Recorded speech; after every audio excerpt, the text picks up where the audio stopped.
Good morning once again. It's great to be here. I've known Grant and Gustavo for a little bit now, and we usually have staff meetings on Tuesdays. I see them all the time. Grant and I, we get lunch on Tuesdays, but it's really good just to see him and his element just leading us all in worship. Can we give him a hand for all the things that he does? Yeah, so let me ask you a question. Have you ever been in a situation where you were caught up in a conversation that you had no interest in being in?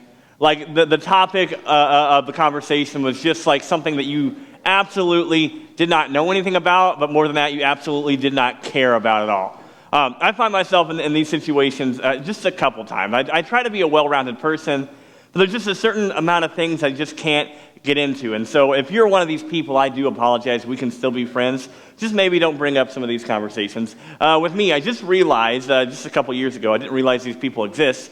But there are people, if you don't know, that are really, really into pens.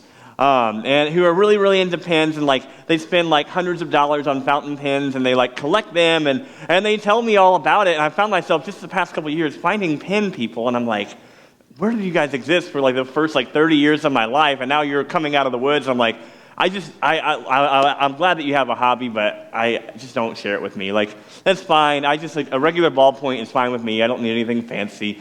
Another group of people who just sometimes when they talk about it, I'm like, oh my gosh, can we stop? Can we stop? Those people are the people who are really into celebrities. So if you're like all about celebrities of who's dating who just had a kid, what they named it, and like what they're saying on Twitter, I'm just like, no, I don't mind. Like, I don't know that person. That's good for them, but just can we move on? And now the last one, this is where I might step on your toes. Okay, so I apologize.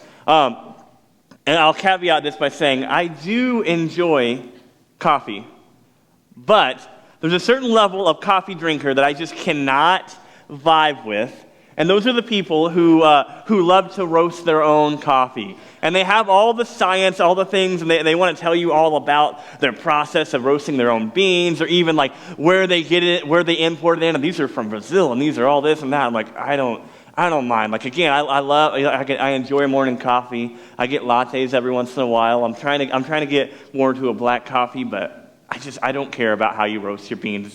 It just doesn't resonate with me. I'm sorry. Sometimes you get in situations where you can't relate to people, but the things that help you relate to people are the commonalities, right? And maybe even more so than that is when you find someone who has shared experiences to you. Then you know, okay, this person can speak into my life. This person knows what I'm feeling. They've walked what I've walked through because we have some shared experience. So if you would allow me, I would like to share with you kind of some of my experiences, and maybe we can find some common ground together. And so for me, I was born in a small town in Illinois. I don't know if we have any small town people. I was born in a small town in Illinois called West Frankfort. It's in southern. Anyone know where that's at? We have we had one last hour. So yeah. West Frankfort. And actually, I met my wife there. I met her in high school in West Frankfort. I come from a blended family, so I had a stepmom, I have a dad that I grew up with. My mom married a stepfather as well, and I have a biological sister, I have a stepbrother, and a stepsister, and then I have an adopted brother who is in middle school. So it's a blended, non-traditional family, and with a lot of hurts and pains, but we've learned how to love each other. We've learned how to do life together. That's my family situation. My father was a blue-collar worker. He's worked at a factory for 40 years on midnight shift for so long, and that's what I grew up with. My dad's a hard worker, and he's a strict father. That's my shared experience. Maybe you can relate to that. The point isn't just that you relate to me. The point is that I get to introduce this series for you, which is called Jesus in the Flesh. And the idea is that we're going to talk about Jesus' humanity in hopes that we can relate to him better than we did before. We know, and you've been in church for a while, that Jesus is the Son of God, right? He's God's Son. We say this, Jesus is God. We say that he's 100% God. He's also 100% man, or however you want to say that. It's the mystery of the incarnation, which we get to contemplate and think about all the time, and it's sometimes hard to grasp. But I had a professor tell me one time, if you highlight everything, you actually highlight nothing. And so sometimes when we think of the incarnation as 100% God, 100% man, and we try to contemplate them all at the same time, we're actually highlighting nothing. So for the next 4 weeks, collectively, our church It's not going to discard the divinity of Jesus, certainly not. But we're going to highlight specifically Jesus' humanity in hopes that every single week we understand that shared experience that you and I have with Jesus. That shared experience that you and I have with the person who made you. It's an insane statement, but it's an insanely true. So today we're going to be talking about how Jesus experienced disappointment. Hopefully the message will not be disappointing, but we'll learn. I try not to make that joke, but I thought I have to make it at least one service. Hopefully the message won't be disappointing, but hopefully throughout the end of it we'll appreciate Jesus and his shared experience that he has with us. We're going to be landing in Luke chapter 19. We're going to start in verse 28, so if you want to open your Bibles up, you can do so. Luke 19, verse 28. We'll have it up here on the screen as well. Let's begin. When he had said these things, he went ahead, going up to Jerusalem. Now we'll stop right there, and it might seem like a strange place to stop, but there's a reason why we would, because I got to provide you some context. It said this word Jerusalem, and he says he's going to Jerusalem, and I got to be honest with you that we are entering. If we're jumping in, diving into Luke's gospel, we're actually jumping into the point where it's the final act of Luke's gospel, the final act of the play. And it's been going forward. We're in the 19th chapter, and this whole idea of Jesus going to Jerusalem is not a new thing. Luke has been beating this drum, telling us that Jesus is going to Jerusalem for actually 10 chapters. There's this thing in the Gospel of Luke called the travel narrative. Jesus, for 10 chapters, he says he's going to Jerusalem. It starts in Luke chapter 9, verse 51. And he begins to say, I'm setting my heart towards Jerusalem. I'm going to make a journey from Galilee to Jerusalem. He says it constantly, over and over for 10 chapters. You join as you read the Gospel of Luke, that Jesus is making his way to Jerusalem. Despite what people say, and people criticize him and say, you don't want to go there, only trouble is going to meet you there, only disappointment is going to come there, only conflict is there, why are you going? But it says that Jesus set his heart towards Jerusalem because that's where he knew he had to go. Luke brings it up in chapter 13, chapter 17, chapter 18, multiple times. And we're diving into the place in Luke chapter 19 where Jesus is going to enter Jerusalem. And Luke is begging the reader to ask this question. What will happen when Jesus enters that city? A couple years ago, I visited Chicago for the first time. I don't know anyone love the city of Chicago, love to visit it? You can raise your hand, that's okay, yeah. So that was my first time, and as you do when I go to a new city, what I love to do is visit the local places. I don't want to go to like Olive Garden or random places to eat. I can eat that anywhere. I want to go to something that's uniquely Chicago, have the deep dish pizza, have all that stuff. That's what I want.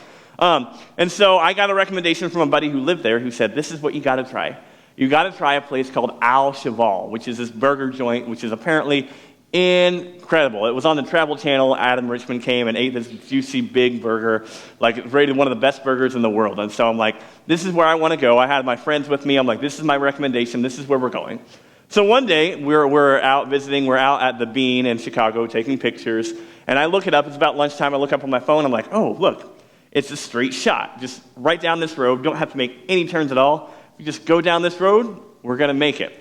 Now, I should tell you, at that time, it was about mid-March.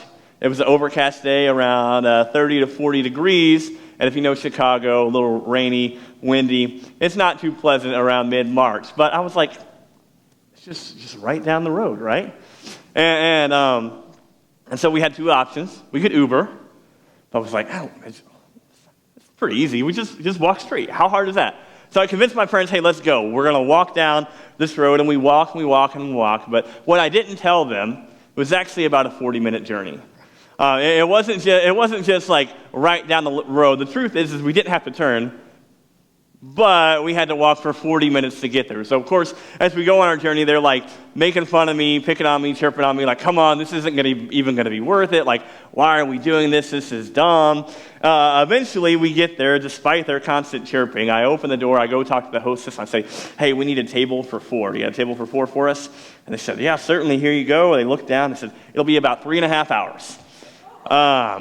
And so I'm like, oh man, I have to go tell my friends that we're not going to be able to eat that burger that we walked 40 minutes for already. So I turn around, I tell them, they're obviously disappointed, I'm disappointed, and still to this day I have no clue how that burger tastes. So a bummer, next time I go to Chicago, maybe we'll put a reservation in or we'll Uber there, it'll be better. You think this would be a better idea, Sierra? She was with me too.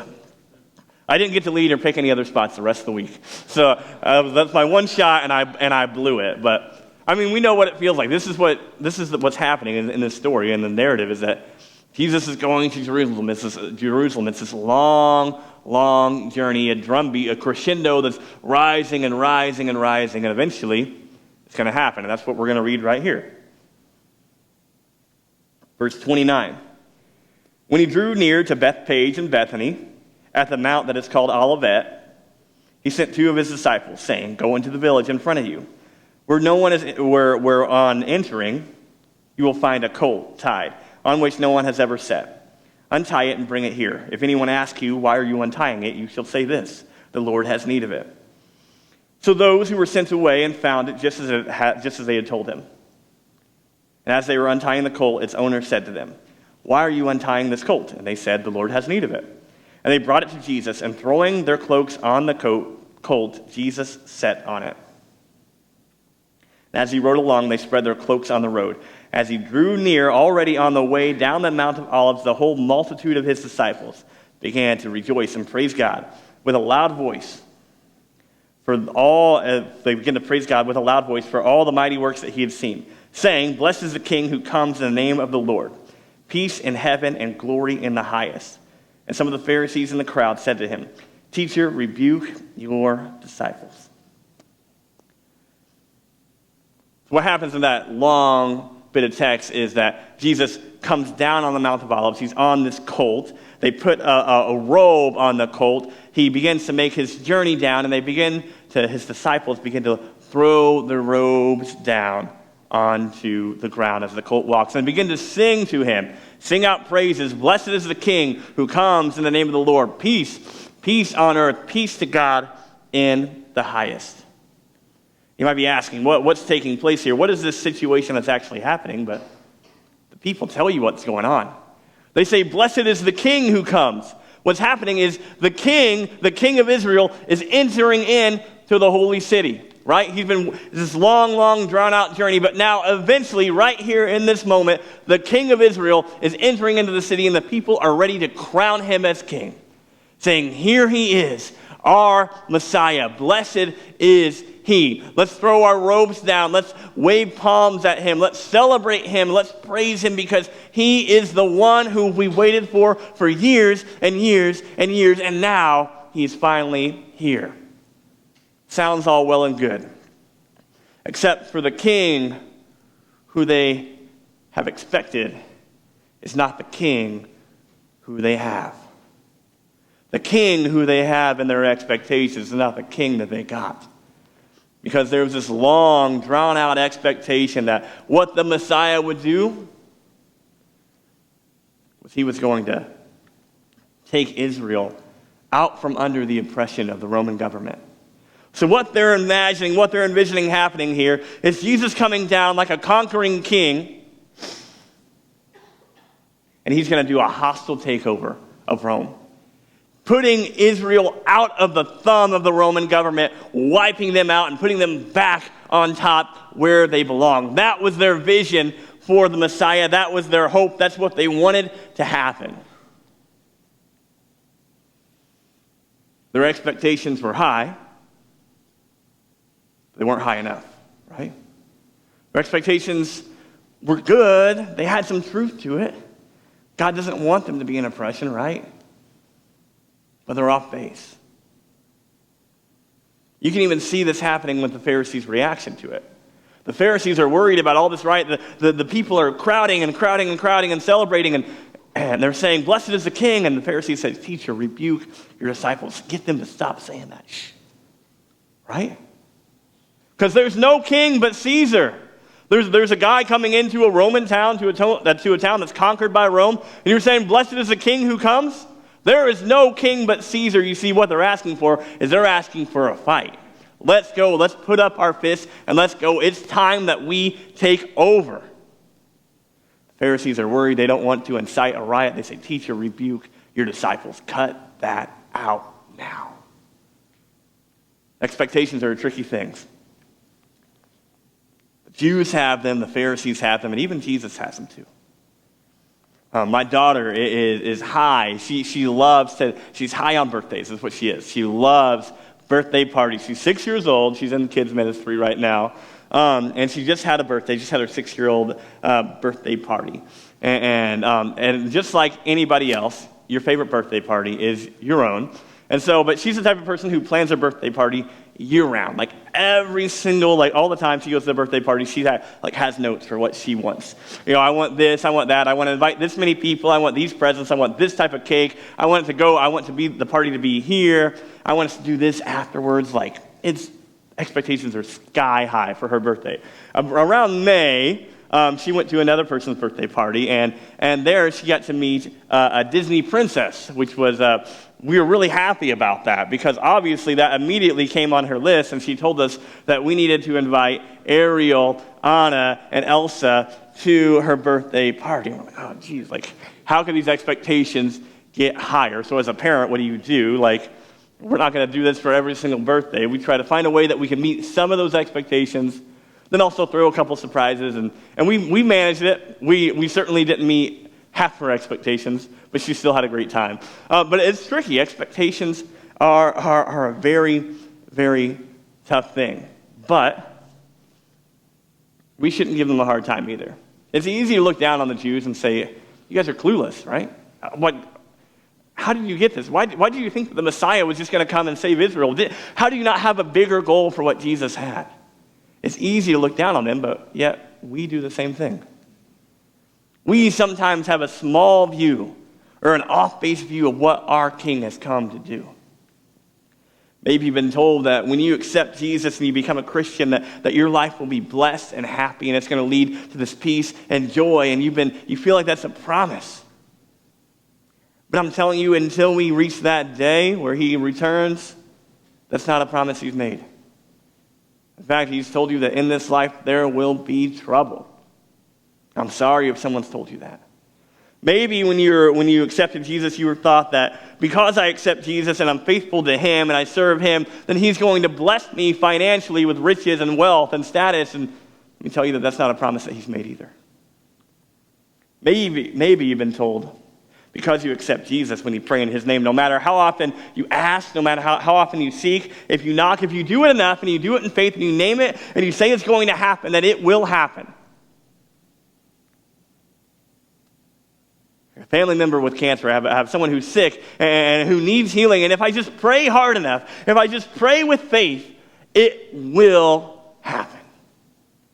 And then you've been told in times when you have prayed, it doesn't happen, it doesn't work out. Oh, you just didn't have enough faith. That if you just would have had more faith, it would have worked out. Let me tell you, I'm sorry that someone's told you that, but they've told you incorrectly. That's not a promise that Jesus has made to us either. Of course, we want to pray for people when they're sick. We want to pray for us. We want to pray for justice to be done and for healing to be provided to everybody. But in those prayers, it's always, Father, not my will, but your will be done. God, this is what we see. This is what we understand. We want this situation to get better. But God, we recognize that we have a limited view and a limited scope of this world and this situation. And your view, your ways are not like our ways. So even though this is what we want, we say, not our will, God, but your will be done. And maybe this might be even a little trickier, and they might step on your toes a little bit too. Maybe you've thought that God's promised to bless our nation. Our nation was founded on Christian principles, and God has used our nation, and He has promised that He will bless our nation, and our nation will be redeemed. Our nation will one day come back to Jesus, and He will bless our nation. Let me tell you this. That's not a promise that He's made. The only promise that Christ has made is to Christ and His church. He's made a promise to be faithful, to bless, and to be with us forever. He's not made a promise to our nation. Not that he will redeem or forsake, but his promise is to his church. Don't get it twisted. It's not to our nation or to any other organization. His promise is to his bride, the ones filled with his Spirit. See, when we put it in that context, maybe their expectations don't seem so silly either.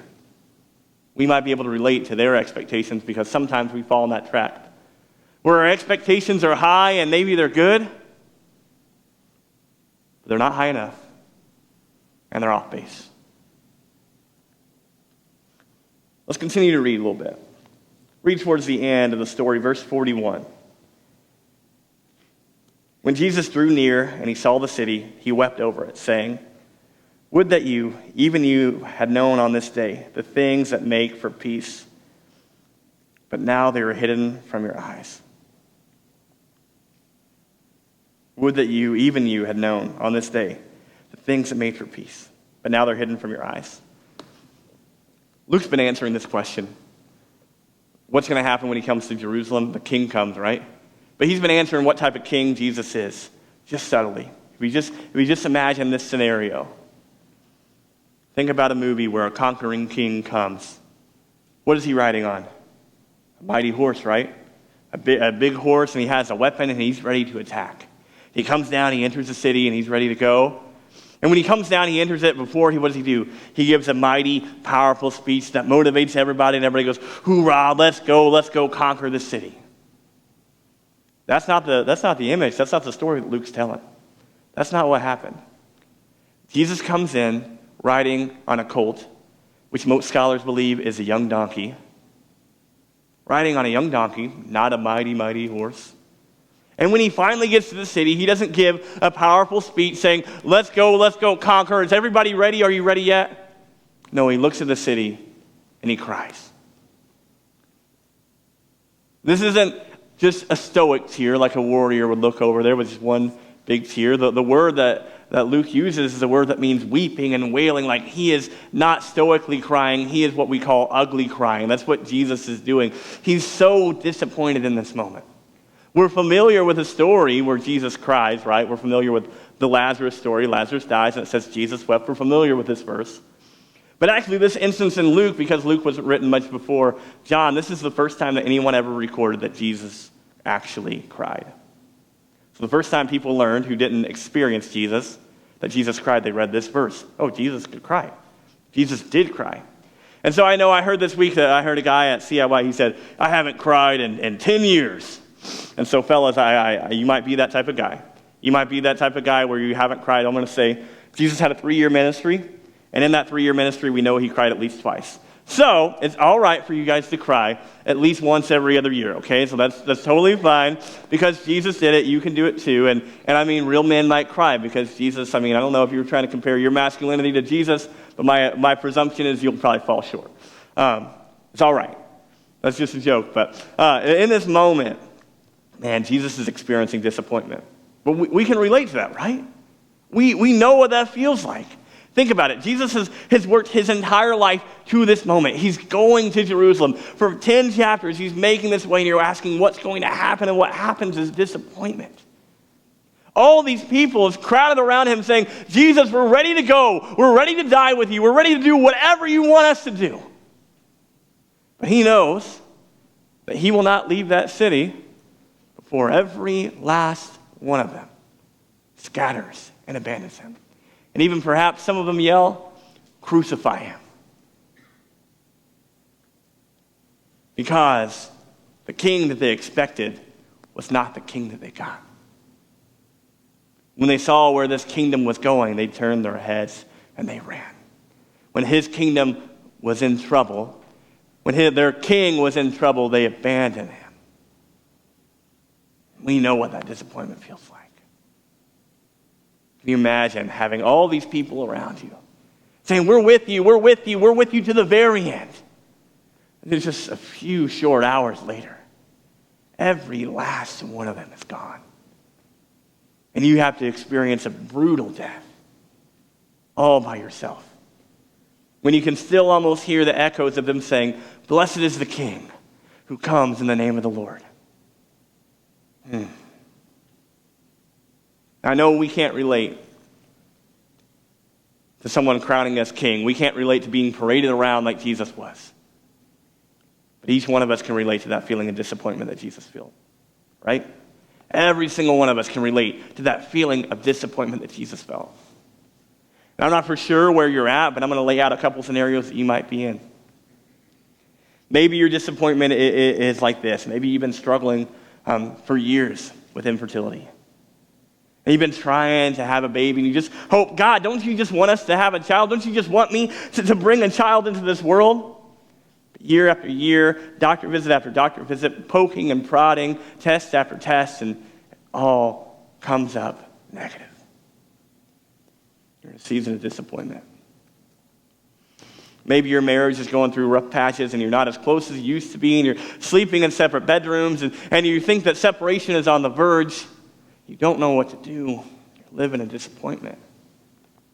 Maybe your kids have gotten older and you realize that their cute faces aren't so cute anymore, and their attitudes have gotten louder and louder, and what really makes you sad is that you feel more distant from them than you ever have.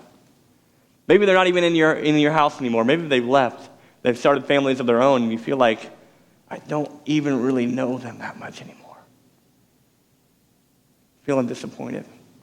Maybe in your career, you feel like you haven't gone as far as you thought you should. The opportunities that you thought you deserved, they haven't reached you. They haven't come knocking on your doorstep, and you feel disappointed. Or maybe you're just here and need a community, and you feel like you're all by yourself. And you just need some brothers and sisters to be around you, but you felt like you're having a hard time finding that. See, the truth is that Jesus is incredibly familiar with the feeling of disappointment. Jesus is incredibly familiar with the feeling of disappointment, which is good news for us, because you and I are incredibly familiar with that feeling of disappointment. And we know what it's like to be in a situation where someone's trying to tell you, this is what you do. Oh, I understand you. I understand what you're going through. You say, no, you don't, because you haven't walked in my shoes. You haven't been there. You haven't felt what I felt. But I'm telling you today that you have some shared experience with your Maker. That Jesus, the Son of God, was a human, just like you and I. And he experienced immense, intense disappointment, just like you and I did. So in your disappointment, I have a couple things that I would like to push you towards, so that you go towards Jesus instead of running away from him. It's pretty simple, 3 things. Number 1 is just that. In your disappointment, let your disappointment draw you to Jesus. Let your disappointment draw you to Jesus. It'd be so easy in your disappointment to be drawn to other situations, right? It would be, right? When I'm disappointed, this is where I go to. I go to bitterness. I feel mad and upset. I go to rage. I go to resentment, right? That's where I go to, and that's where I like to live in, is I'm mad about this situation. I'm hurt that this situation is happening to me. And so I go to bitterness, to rage and anger, and to resentment. But let me tell you that bitterness is not a good healer. That there's not much hope in rage. And there's not much comfort in resentment. Let me tell you the truth. That there is way more healing with Jesus than with bitterness. There's way more hope with Jesus than with resentment. And there's way more comfort with Jesus than with rage. So in your disappointment, draw yourself to Jesus. Be drawn to him because he can relate to you and he knows what you're going through. He not only knows it, he sees it and he's brokenhearted by it. Let your disappointment draw you to Jesus. The second one is this. Don't let disappointment lead to disobedience. Don't let your disappointment lead to disobedience. It would be so easy for you to be in a situation where you're disappointed and you're having an immense hurt, and you just sit in it and you just stay there, right? And I know that different hurts are different, and some of them are more extreme than others, and sometimes you can't just move on, right? Sometimes the hurts are so bad that you need to spend some time in healing, right? I understand that. But also I feel like sometimes we look back too much. We don't find what Jesus is moving us to. I have some friends who are hurt in a really bad situation. They're hurt by church. And they've been dealing with this for over a year. And they're great servants, and they're great servants of the Lord, and they love him so much. But what I see is they're just constantly looking back. They're just in their disappointment. They've been living it for month after month after month after month, and they're constantly looking back. Eventually, we turn forward and see what Jesus has for us next. Paul says we have to forget what's behind us and strain towards what's ahead of us. Because we got to realize that Jesus, in this moment, though he experienced disappointment, though everyone abandoned him, he didn't say, God, I need a month, I need 2 months, I need a year, I just need some time to deal with this disappointment. No, in just a few short days, he was hanging up on a cross. Even though he experienced disappointment, he didn't let that go to disobedience. So even though you're disappointed, find a way, find the courage to stop looking back and look forward to what God has for you next. The last one is this. Would you let earthly disappointment lead to heavenly longing? Let earthly disappointment lead to heavenly longing. I imagine when Jesus is experiencing this in Luke 19, the king entering the city, them crowning him as king. I just imagine that something went through his mind. And that's what he knows is going to happen in Revelation 21. As when he will truly be crowned king. When there's a new heaven and a new earth called New Jerusalem, and it comes down to earth, and the king enters his city once and for all, and he will truly be crowned king. And in that place, there will be no disappointment. In that place, there will be no mourning, no crying, no situation like that. Disappointment will be gone from our eyes and from our mouths forever, and he will wipe away our tears. I imagine that in his mind, in this moment, that he's saying, thinking about that time, thinking about that day, when you and I will be reunited with him as his bride. So in your disappointment, let it lead to heavenly longing. Because in this world, you will have trouble, is what Jesus says. Then he also said, take heart, because I have overcome the world. My friends, Jesus is incredibly familiar with the feeling of disappointment. And the hope is that you can relate to him better. And that this morning, because of that shared experience, you can worship and exalt him as king in a better and bigger way. Would you pray with me this morning?